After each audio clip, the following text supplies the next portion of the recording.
Kanye West isn't done talking, and if what he's saying is true, then a lot of people owe him an apology. For years, he's been called erratic, unstable, and even dangerous. But behind that chaos might be something far more calculated. According to Kanye, he was never just having meltdowns, he was being silenced. And the ones behind it, Jay-Z and Beyonce. That's right, the same couple who've been hailed as music royalty might have had their hands dirtier than we ever imagined. Kanye now claims that the infamous 2009 VMAs incident, where he infamously interrupted Taylor Swift's acceptance speech, wasn't some drunken impulse. It was planned, not by him, but by Beyonce and her team.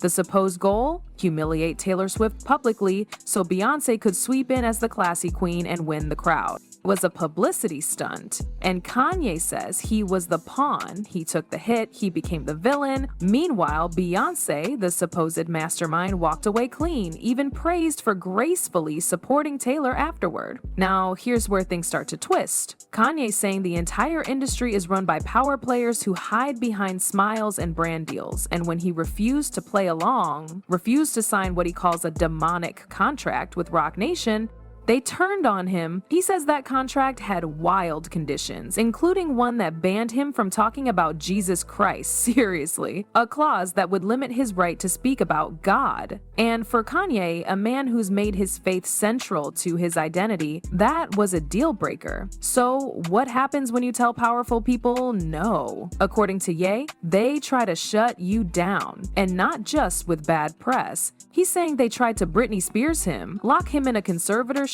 pump him with meds, and erase him from the spotlight. If that sounds extreme, consider this. Back in 2016, Kanye was placed in a psychiatric hold against his will. Where did it happen? At the home of Harley Pasternak, a celebrity trainer who later sent Kanye a chilling message. In the text, Harley said he could either have a nice, quiet conversation or be sent back to the hospital drugged into a zombie state, unable to see his kids. And Harley wasn't bluffing. Coy had already been through it once. He said they tried to put him on high levels of lithium, a medication usually reserved for serious psychiatric conditions. But Coy says he wasn't sick, he was exhausted, sure, but not crazy. Still, the dosage they wanted him on was so high, even the doctors took 4 days to explain it. 4 days! That's how serious this was. People wrote him off as unwell at the time, but now the dots are starting to connect. Kanye's comparing his situation to what happened with Britney Spears, how she was misdiagnosed, heavily medicated, and silenced for over a decade. He's saying the same thing was being done to him. And the people pulling the strings?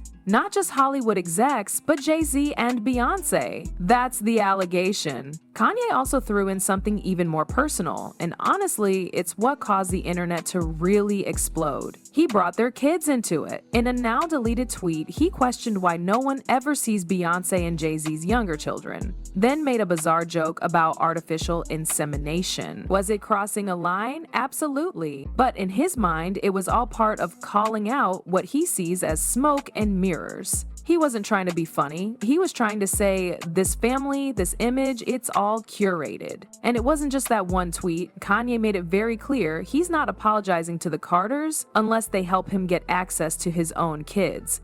That's what this all comes back to. Family, control, power. He's not trying to be liked anymore. He's trying to be heard. The whole situation spiraled even further when Kanye started putting the Illuminati theory front and center. He didn't just accuse Beyonce and Jay-Z of trying to silence him. He suggested they were operating under a darker agenda. According to Kanye, the Roc Nation contract he refused wasn't just a business agreement. It was spiritual warfare disguised as legal paperwork. He said it flat out. They wanted him to sell his soul, and one of the major red flags, that part about not being allowed to talk about Jesus. Kanye's been vocal about his faith for years, but this time it wasn't just about preaching on stage. He claimed that the powers behind Roc Nation feared the influence he could wield if he combined his platform with his beliefs. Think about it. Millions of fans hanging on to every word, and then he starts talking about God, redemption, purpose. That's not something the industry wanted, especially if they were trying to mold him into a brand-friendly puppet. But instead of going quiet, Coy did the exact opposite. He took to social media, made appearances, and called people out by name.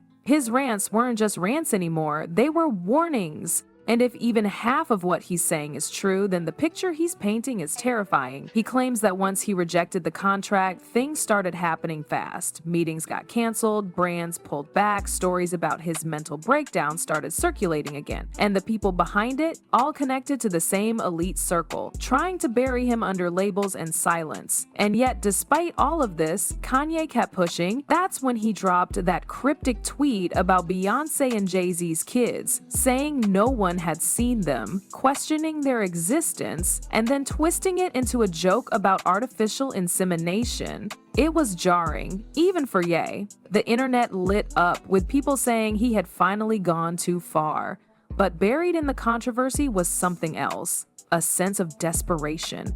Not for clout, not for fame, but for control. Kanye felt like he was losing everything, and no one was listening. That desperation got louder when he posted another message. This time, it wasn't cryptic, it was raw. He said there would be no apology to the Carter family until they helped him get access to his children. He wasn't bargaining for peace, he was laying down terms. The message was clear: you don't get to play the perfect family while helping tear mine apart. He wasn't just taking shots at Beyonce and Jay-Z as celebrities, he was calling them out as parents, as people. But things took an even darker turn when he brought up Harley Pasternak again, the same trainer who had threatened him with institutionalization. Kanye said that wasn't an isolated threat. He hinted that there's a network in place, made up of celebrities, trainers, managers, and lawyers all working together to keep people like him in check. The moment someone goes off script, they get drugged, diagnosed, locked away, and that's not a theory he pulled from thin air. The text message from Harley was real. The 2016 incident, documented. The lithium prescription, confirmed. So now people are starting to ask the hard questions. Why was Kanye hospitalized without consent? Why was he prescribed such high doses of a medication that can dull mental function? And why did Harley, a fitness trainer, have the power to talk about having someone institutionalized like it was just another day at work? This isn't just about fame anymore, it's about the systems behind it, the ones we don't see, the ones that don't want to be seen. And if Kanye's telling the truth, then the people we idolize may not be who we think they are. The 2009 VMAs marked a turning point, not just for Taylor Swift's career, but for Kanye's entire reputation. The moment he stormed the stage and told the world that Beyonce had one of the best videos of all time, he was instantly painted as the villain. Taylor stood frozen, the crowd booed, and for years, Kanye carried that moment like a scar. But now, he's saying it wasn't his idea to begin with. According to Kanye, the plan to disrupt Taylor's win wasn't a spontaneous outburst, it was orchestrated. He claims Beyonce and her team wanted a moment so big, so unforgettable, that it would dominate the headlines, and he was just the guy to pull it off. Loud, unpredictable, and already controversial. The perfect fall guy. The real shock, though, came afterward. While Kanye became the face of public outrage, Beyonce played the hero. Later inviting Taylor back on stage to give her moment after accepting her own award. It was a clean narrative flip. Beyonce walked away adored. Taylor's career exploded, and Kanye was left out in the cold. Years later, fans started rewatching that night with different eyes. Beyonce's reaction, once seen as genuine surprise, now felt strangely poised.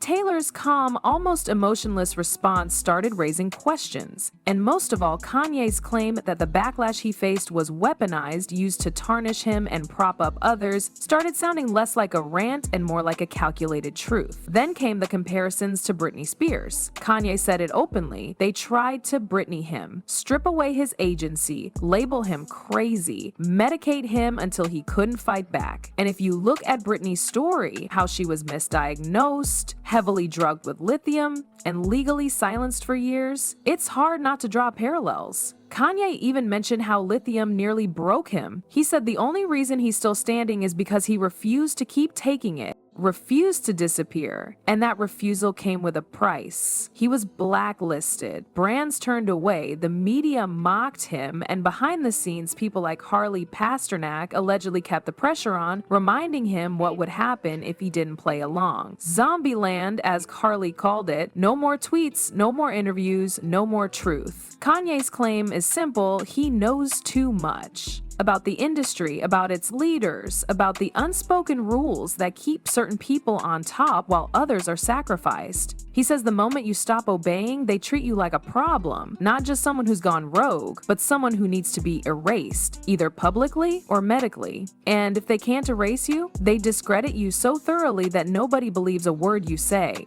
Which brings us back to Jay-Z and Beyonce. To the outside world, they're the power couple of music. Graceful, untouchable, philanthropic. But to Kanye, they're gatekeepers. He believes they chose power over people, fame over faith. And when he refused to bow, they tried to shut him up, even if it meant using the same tactics that broke other artists. Some folks online have started looking at the timelines, the contracts, the interviews, trying to see if there's more truth than madness in what Kanye's saying. Others still think he's spiraling, but either way, one thing is clear. Kanye is no longer asking to be liked. He's demanding to be heard, and if the price of that is losing it all, his fame, his reputation, even his peace, he seems willing to pay it. Because in his mind, this isn't about winning anymore. It's about surviving the game and exposing it before it destroys someone else.